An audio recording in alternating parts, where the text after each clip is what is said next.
what you're telling me is genuinely scary. Do you think any of these companies are going to say, you know what, because of us and our technology and our innovation and our software and our AI, we put all these people out of work.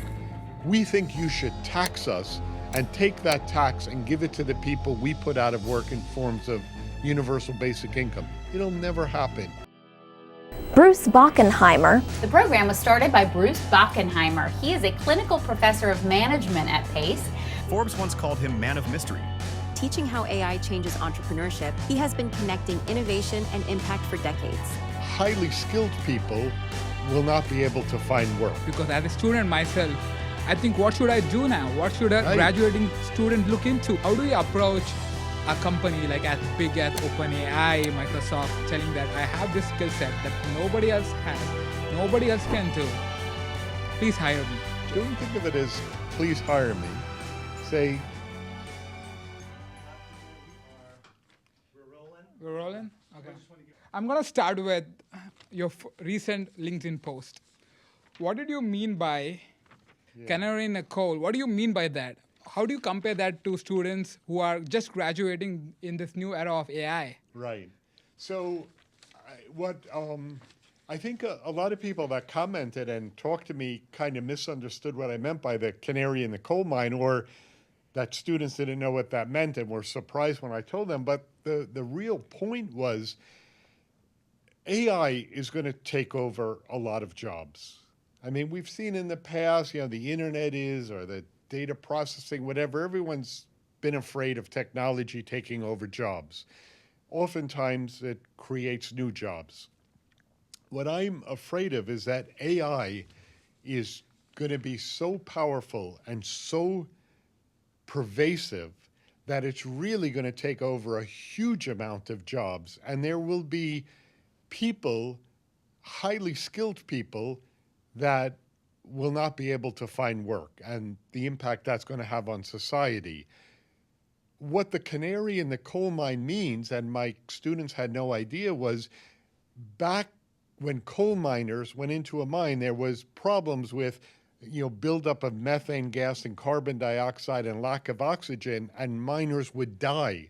There was no kind of carbon monoxide or oxygen sensors that they could use, but what they found is if they took a canary, a bird, in a cage down in the coal mine, the canary would die sooner, and that would be a warning to the coal miners, we have to get out of the mine, the canary died.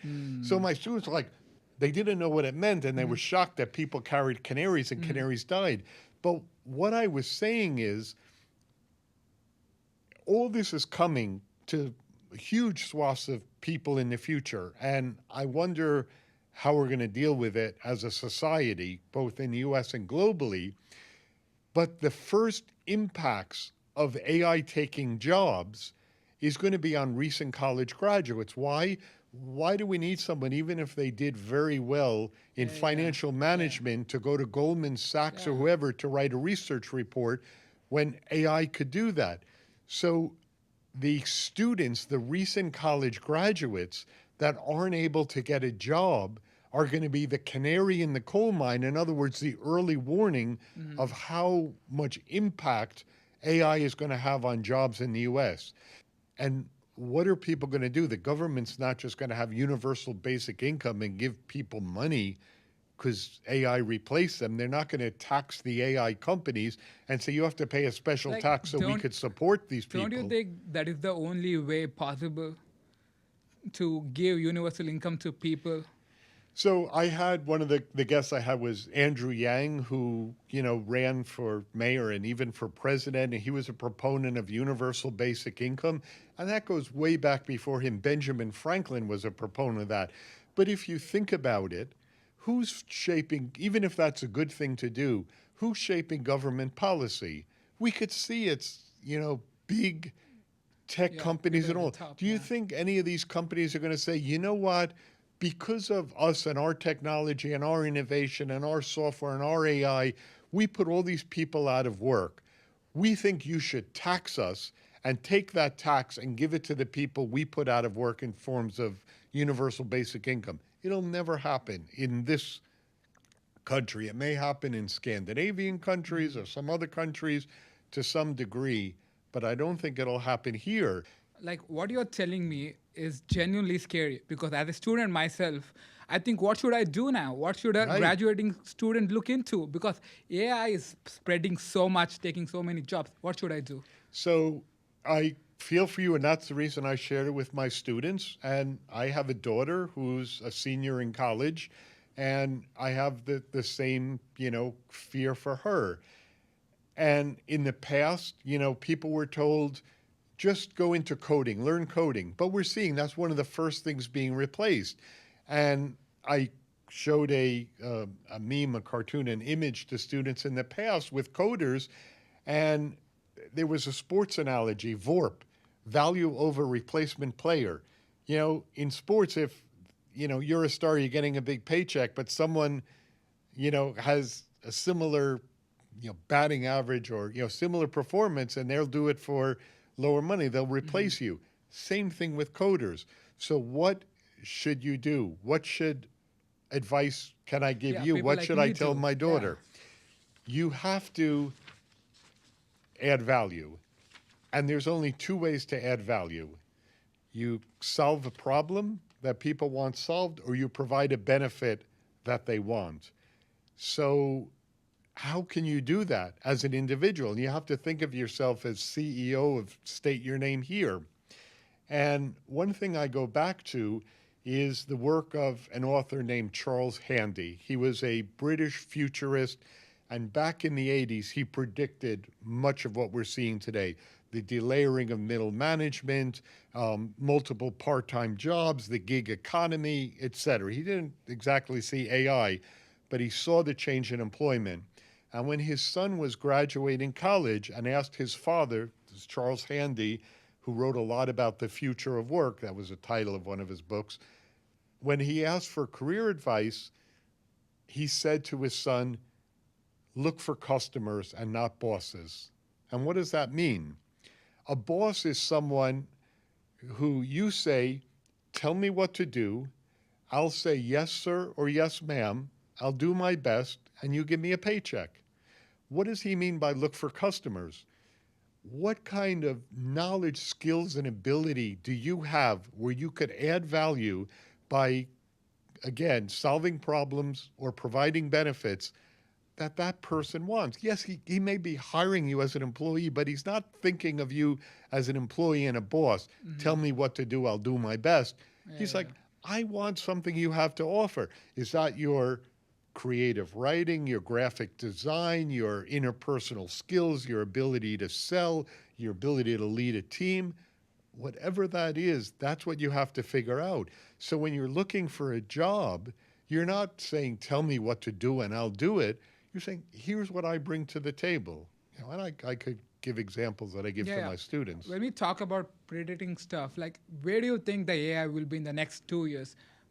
Because I have a graph with me. Yeah.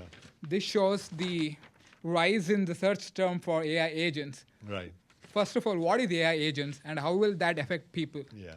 So I like to quote Yogi Berra. You know Yogi Berra? No, I don't know who- Berra. So he was a baseball player that had all these funny sayings. One of them is, making predictions is hard, especially about the future. I mean, he did things like, when you get to a fork in the road, take it. Or when he's asked, why do you go to so many funerals? He goes, so they'll come to mine. He had these very funny expressions, but one is, making predictions is difficult, especially about the future. So it's a bit of a fool's errand to try to predict it. The only certainty is there will be uncertainty and change. But as I said in the past, when word processors came, they predicted, all these typists are going to lose their job. Okay, but there were new jobs created. Or even when the internet came, it's going to replace jobs. Yes, but other jobs were created. Yeah, but don't you think AI is so much different from AI any is other so technology? much different. It is. And it's going to have a much, much bigger impact. So, some of the questions, even for students, at first we said, you're not allowed to use AI. That's like cheating. Now maybe our assignments should be designed around AI. I tell students, use AI like you would any other tool, like the dictionary, encyclopedia, or thesaurus. No one knows what a thesaurus is. Use it as a tool to help you do your work. But if you use it without thinking, just to do your assignments, it's like makes intelligence artificially optional. But a quick example that comes to mind, one of the case studies we were doing in a graduate class was on the PGA tournament. Now, a lot of my students have no idea what the PGA, Professional Golf Association, and golf is, or what a golf tournament is. So I said, you're welcome to use ChatGPT. Ask them, please explain the game of golf and explain how a tournament works. Okay, now I have some idea, or what are the components of a tournament? Oh, but don't go in and ask it to, answer the question that's being asked, or to perform the strategic analysis. And if you do, who are you cheating? You're cheating yourself, because what we should be encouraging in school, in my mind, is critical thinking, logical reasoning, strategic analysis. If you use AI to help you do that, then you're developing your value.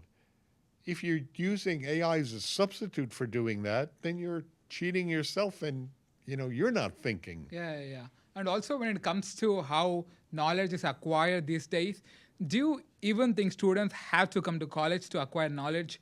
Or how do teachers fit in this type of technology coming in? No, you don't have to acquire knowledge. It used to be, listen, when the only way to find knowledge was to go to a library and take out a card catalog and look at an encyclopedia, people who had a lot of knowledge, like Jeopardy knowledge, was valuable.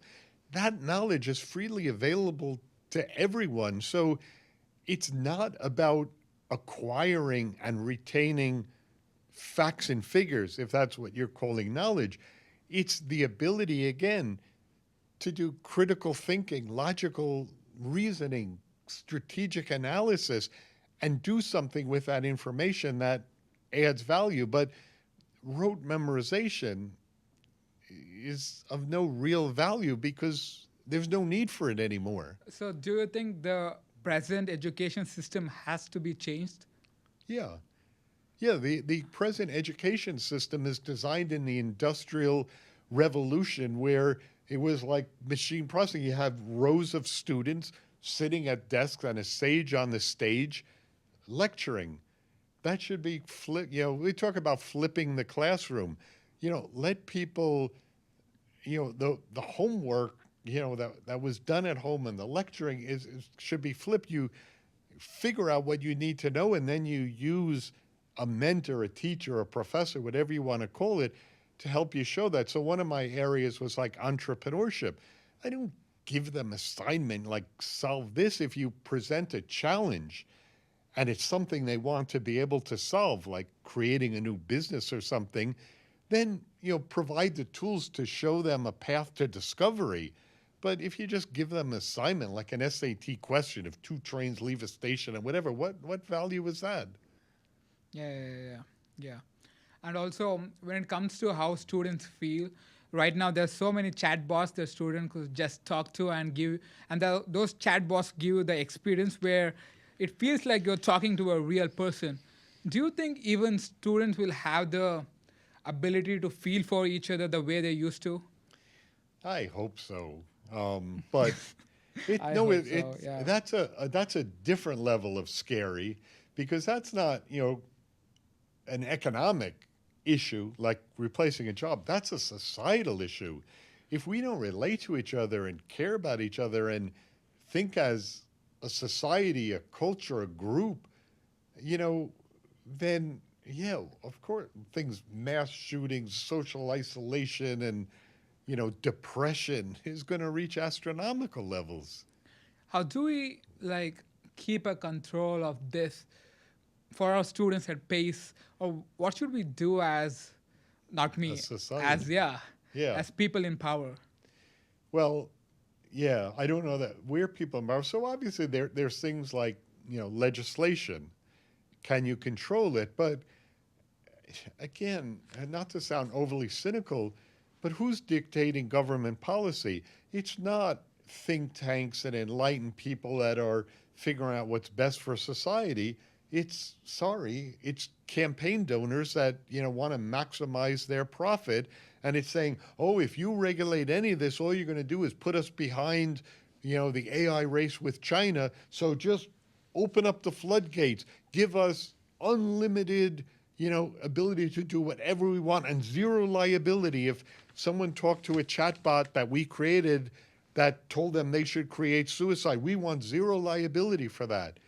So, yeah, I think that, a well thought out government policy that's coordinated across nations where possible would be helpful, and a degree of regulation and rules and standards. And then that's from their side. And then from our side, from individual people, whether it's parents, mentors, teachers, educating people why, you want to, be able to interact with a human, what the limits of AI in general are, and chatbots and these other things are. So, the scary part is it's going to be hard to write and implement and enforce that kind of rules and regulations, because the interests are going to come from companies that profit from this. Like, at least in the university level, can we do anything to make sure we put proper guidelines for the usage of AI? Yeah.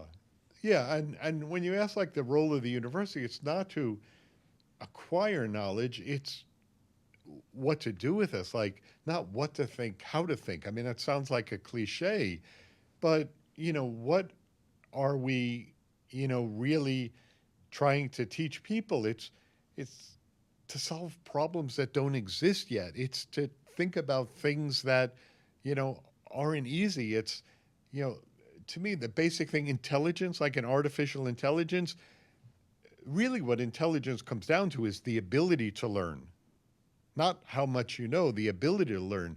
So can we raise students' ability to learn? And again, to repeat myself, critical thinking, logical reasoning, strategic analysis, those are the skills that we should be teaching to solve problems that don't exist yet, to think about things and challenges that they haven't thought about yet, and to be able to adapt things. Like a lot of people mistakenly think Charles Darwin said survival of the fittest. No, it's not survival of the fittest. It's not the strongest. It's survival of those that are most able to adapt. That's what he said. Yeah. That's what we should be teaching. And also the pace the AI is moving. Don't you think that we are falling behind in implementing those kind of policies? Will it be too late until we understand that this has already happened? We should have been more cautious? Probably. Yeah. Yeah. There's nothing we could do about it. I wouldn't say there's nothing.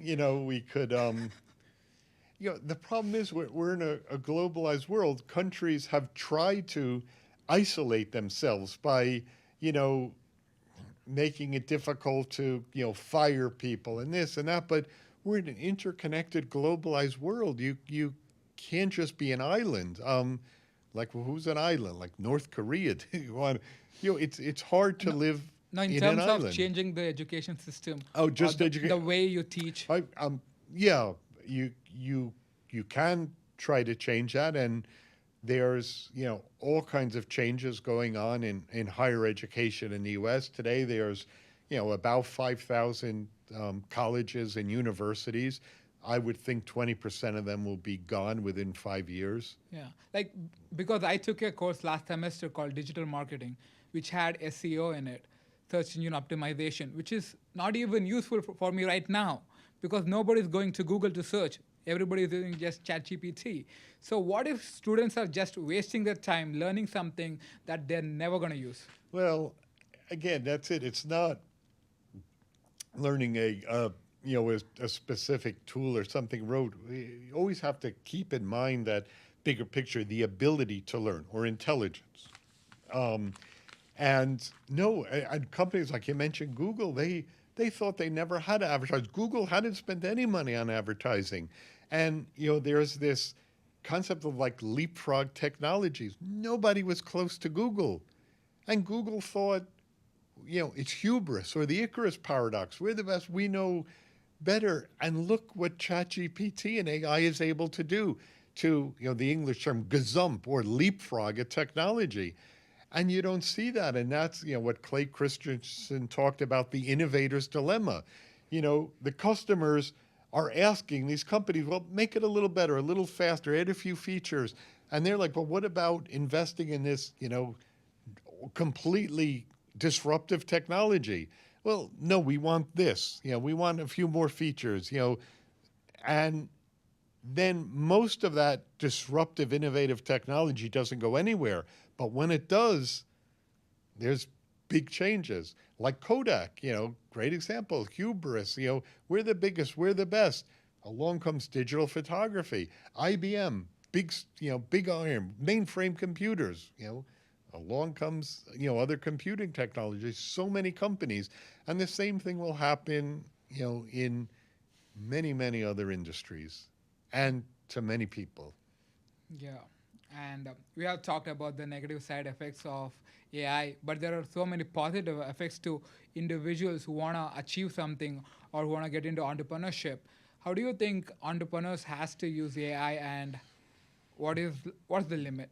Yeah, so I mean now, you could ask AI, make my pitch deck, do the financials, things I'm not good at. I need a prototype, market analysis.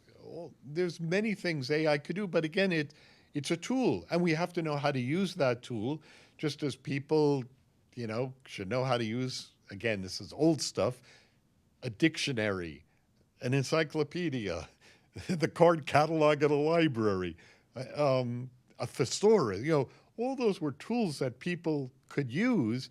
AI is, that on steroids. So can they use it as a tool? But the problem is, sorry, people are inherently lazy. So what are they going to use it for? To do the thinking for them. Then we're going to create a bunch of people that can't think for themselves.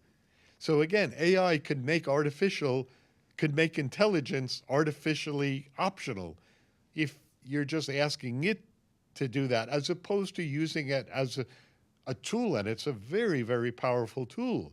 But it still gets a lot wrong, but that's going to be changing, exponentially, especially with all the money, the billions, if not trillions, that's being poured into AI. So far about what we have talked, I came to know that the ability to how to learn is very important. And what are the other skill set do you think that entrepreneurs has to acquire in this day and age? Empathy. Again, it sounds simple, but entrepreneurs too often get caught up in, my technology or my idea. It's not, nobody cares about you. Nobody cares about your idea. Nobody cares about your technology. What do they care about? Can you solve my problem? Can you provide me the benefits that I want? And the problem that entrepreneurs need to do is to stay focused like a laser on that.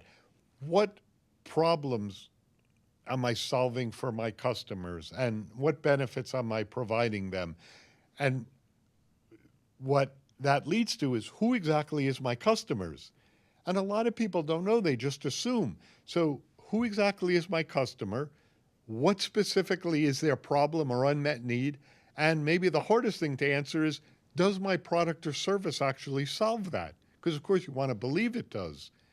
But so often they don't know who the customer is. They don't really understand their problem and how they're going to use their technology, and if their technology, product or service, even solves their problem.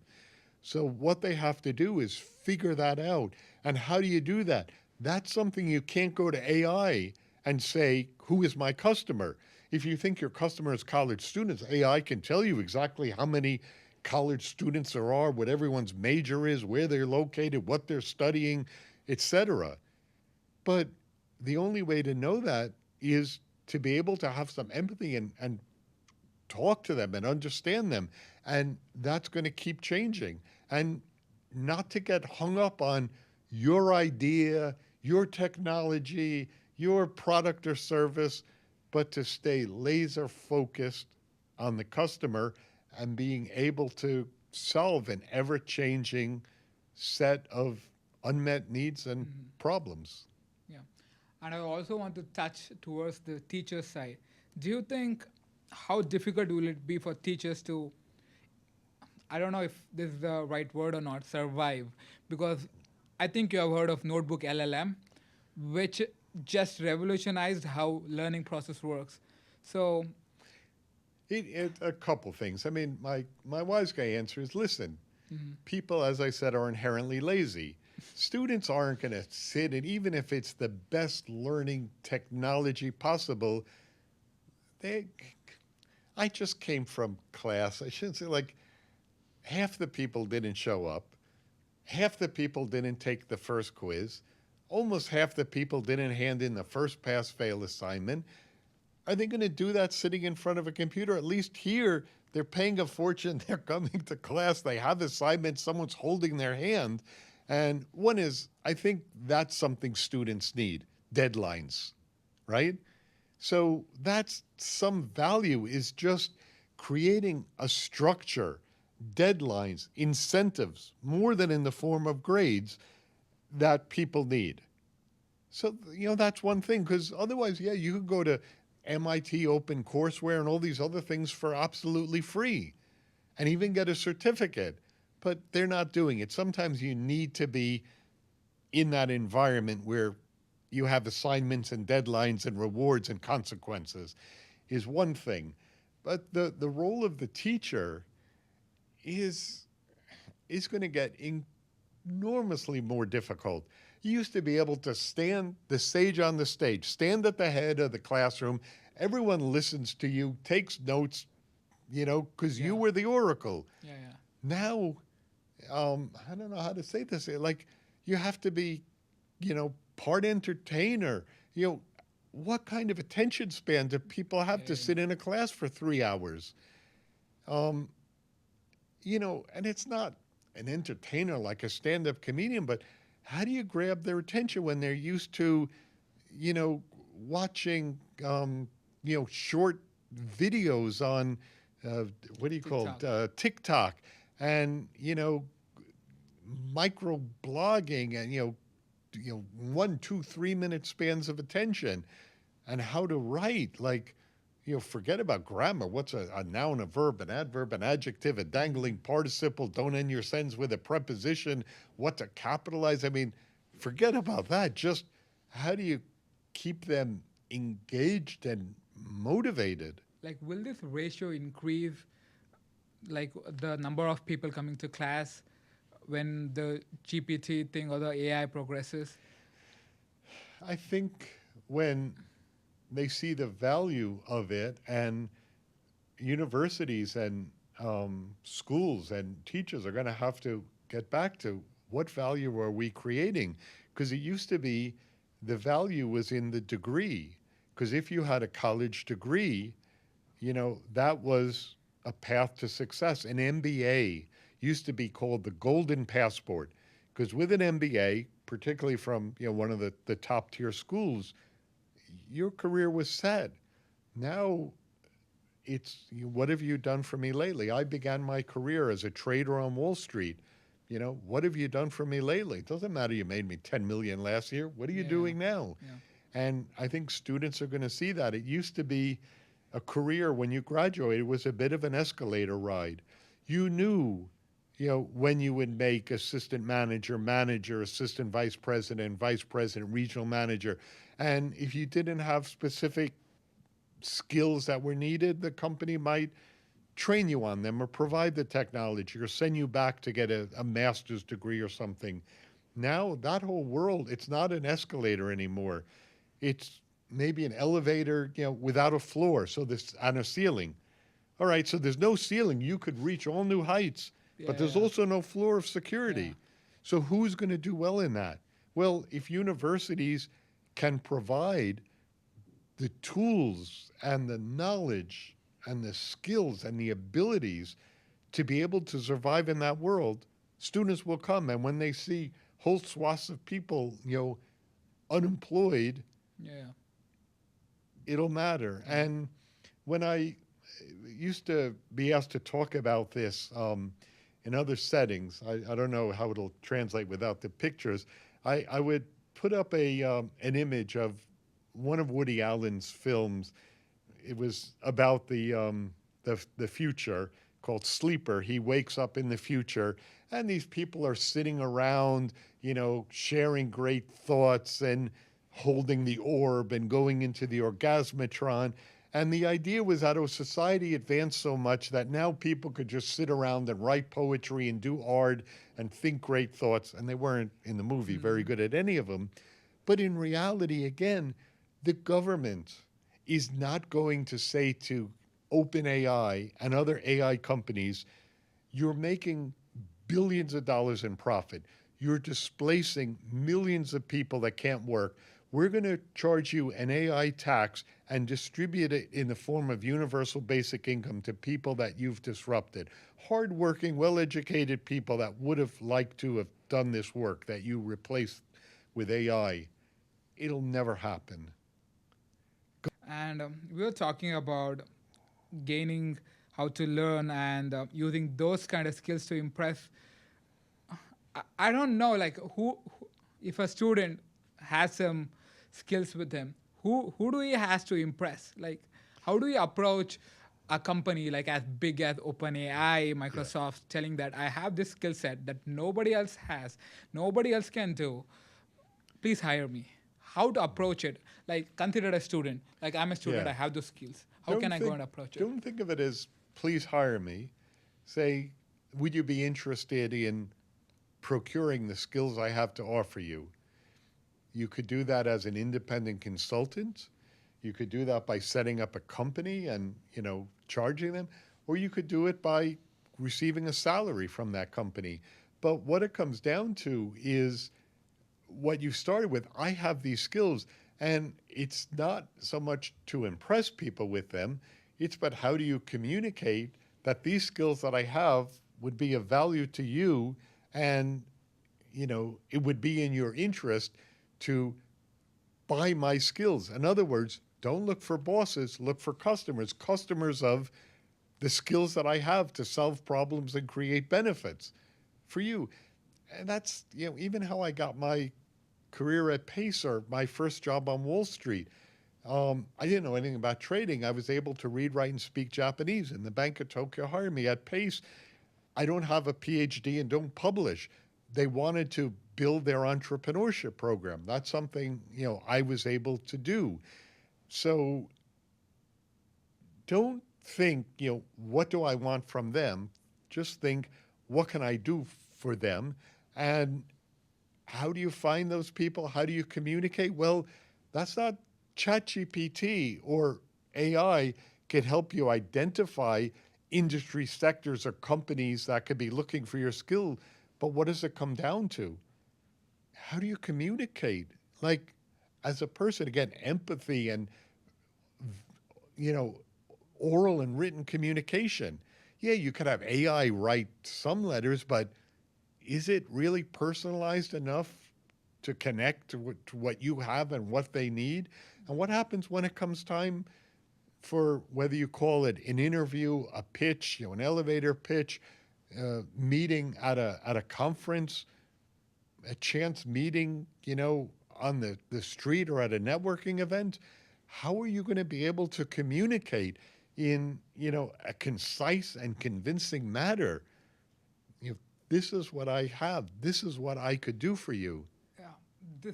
And some of that is at school, being able to make a presentation without keeping your hands in your pocket, looking at your feet, reading your notes on your iPhone in a monotone, making no eye connection with the audience. Who's going to be interested in that? And that's what I try to tell the students. Like, pretend you're leading the class. I joke with them. I said, when I determine your grade, I don't look at you or listen to what you're saying. I look at the rest of the class. If they're all leaning forward with eyes wide open, taking copious notes, you get an A. If they're on their cell phone or counting the ceiling tiles, there's 28 of them, you get a D. Because the skill they're going to have is not what's in that whatever research report they're presenting. It's in their ability to connect with people, to talk. Yeah. See, there's such a contrarian take on this because at the same time, when AI is making you socially isolate, and at the same time, you want the skill set to talk to people, they're such two different worlds. It is. So, And you tell them that's why you shouldn't just be talking to a chatbot and asking AI to think for you. yeah. Again, you could use that chatbot as a tool. Say, chatbot, take on the role of, an executive at a tech company that's looking to procure a new geolocated social whatever app, and then try to pitch it to them, and then record yourself with your iPhone or whatever talking. Notice how many times you say, and and then go out and start pitching. You know that philosopher, if I think, therefore I am, in entrepreneurship, if it's like pitch, therefore I am. Get out there, connect, talk. Yeah. I want to end our conversation with this hot takes and just tell me what you think. Do you think the world needs more successful people or more people who are artists, who are lovers, who has a lot of empathy? Well, that could make, someone a success. And, my plug, although I'm in the business school, my plug for the broader or liberal arts, I was deeply affected by, there's a course I had to take in early American literature, and like reading the work of Henry David Thoreau, Walden, or Life in the Woods, had a big impact on me. I mean, I'm a sailor. The name of my boat is Deliberate. Like, I went to the woods to live deliberately was one of his lines, to front only the essential facts and see if I could learn what I had to teach, and not when I came to die realize that I had not lived. So yeah, there's a bigger question. The bigger question is either why are we put on this earth, or what are we doing on this earth? And I don't think it is to maximize shareholder value or to accumulate the most wealth possible. And I think one thing really amazing about, the Constitution and the opening is the word happiness. Wouldn't it be great if our purpose was not to accumulate wealth, but happiness? Yeah. And this isn't some, touchy-feely hippie thing. Like, what makes you happy? Is it your family? I mean, I'm happy in the classroom. I love teaching. That's a great luxury I have. That makes me happy. And sailing, and family and friends and a shared meal. So I think, the question is a little deeper or more philosophical. And again, that's just another role of the university to expand those horizons. So I think it's really important, to step back and not only think, how can I add value to be able to be successful, but also what constitutes success? Why am I here? Like, we've got a short stay here on this planet. And, that idea, the founding fathers incorporating happiness. Again, it's not some touchy-feely hippie concept. What do we do with this short time on earth that we have? Yeah, absolutely. Like, what is the end goal of everyone, right? Like, Of life. be happy. Yeah. It was a pleasure hosting you and had a wonderful conversation. All Thank right. you so much, sir. Thank you. Thank you.